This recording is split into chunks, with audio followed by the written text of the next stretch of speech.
아버지, 뒷동산의 바위 같은 이름이다.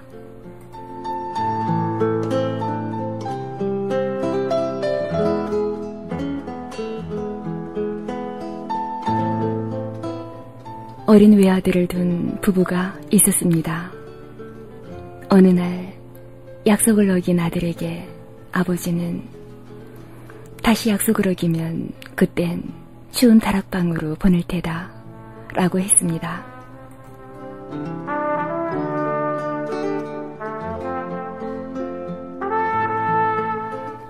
그러나 아들은 그만 또다시 약속을 어기고 말았죠. 그날 밤 추운 다락방에 아들을 올려보내고 부부는 서로 잠을 이루지 못했답니다.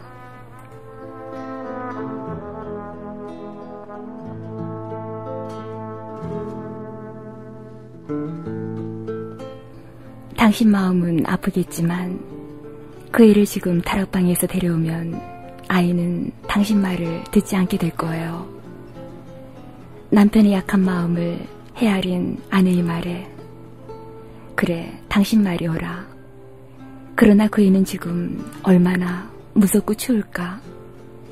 그리고 남편은 조용히 일어나 방을 나갔습니다.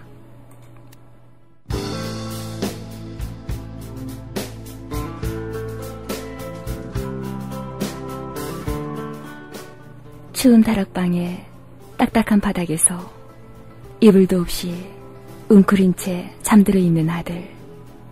그 옆에 말없이 누워 팔베개를 해주고 꼭 끌어안아준 아버지. 이윽고 어린 아들의 두 눈에서는 따뜻한 눈물이 흘러내리기 시작하였습니다.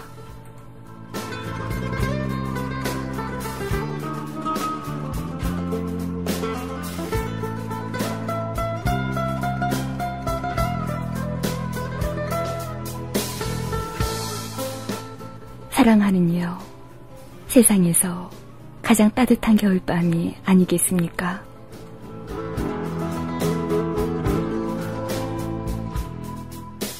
추운 겨울 이른 새벽, 혹시나 아이들이 이불은 걷어차버리진 않나 싶어 살며시 들어가 토닥토닥 다독여주고 있는 아버지의 마음. 이런 아버지의 마음이 있기에 겨울밤은 따뜻하기만 합니다.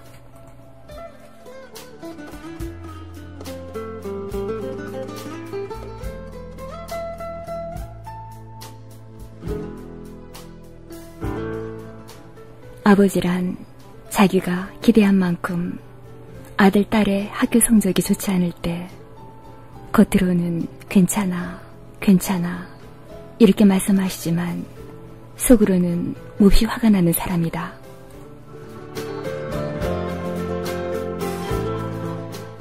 아버지의 마음은 먹칠을 한 유리로 되어 있다. 그래서 잘 깨지지도 않지만 속은 잘 보이지도 않는다.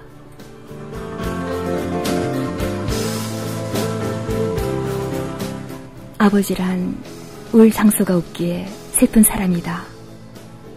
아버지가 아침 식탁에서 성급하게 일어서서 나가는 장소, 그것을 우리는 직장이라고 한다.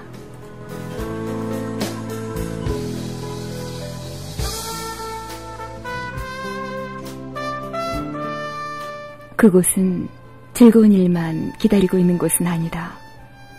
아버지는 머리가 셋 달린 용과 싸우러 나간다.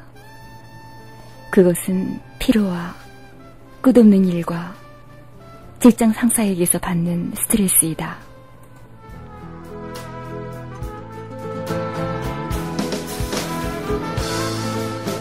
아버지란 내가 아버지 노릇을 제대로 하고 있나? 내가 정말 아버지다운가? 하는 자책을 날마다 하는 사람이다.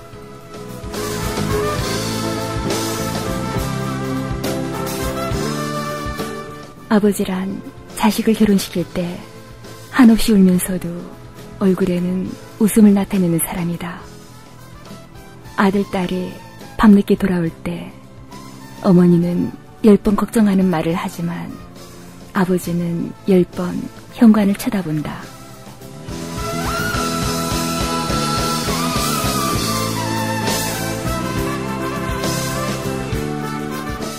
아버지의 최고의 자랑은 자식들이 남의 칭찬을 받을 때이다. 아버지가 가장 꺼림직하게 생각하는 속담이 있다. 그것은 가장 좋은 교훈은 손수 모범을 보이는 것이다. 이라는 속담.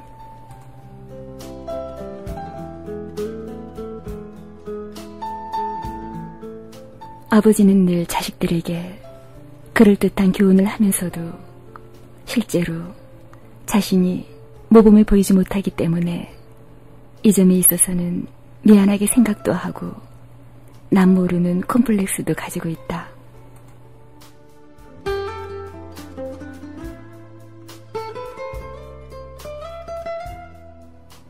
아버지는 그래서 이중적인 태도를 곧잘 취하신다.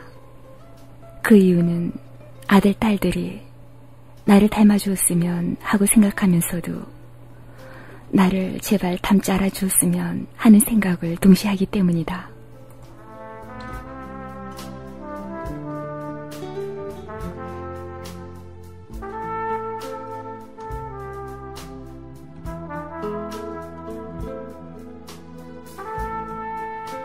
아버지란 돌아가신 뒤에도 두고두고 그 말씀이 생각나는 사람이다.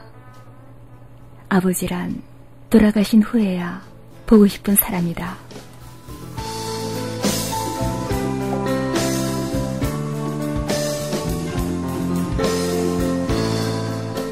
아버지는 결코 무관심한 사람이 아니다. 아버지가 무관심한 것처럼 보이는 것은 체면과 자존심과 미안함 같은 것이 어우러져서 그 마음을 쉽게 나타내지 못하기 때문이다.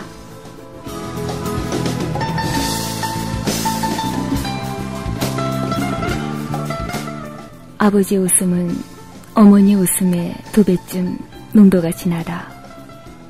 아마 울음은 10배쯤 될 것이다. 아들, 딸들은 아버지 수입이 적은 것이나 아버지 주의가 높지 못한 것에 대해 불만이 있지만 아버지는 그런 마음에 속으로만 우신다.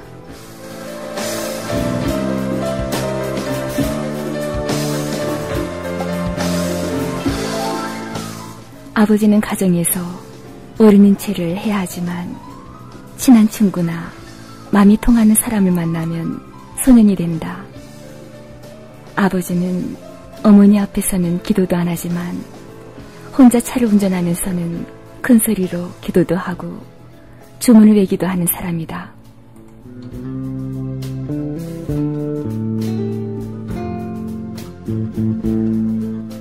어머니의 가슴은 봄과 여름을 왔다 갔다 하지만 아버지의 가슴은 가을과 겨울을 오고 간다. 아버지, 뒷동산의 바위 같은 이름이다. 시골 마을에 느티나무 같은 크나큰 이름이다.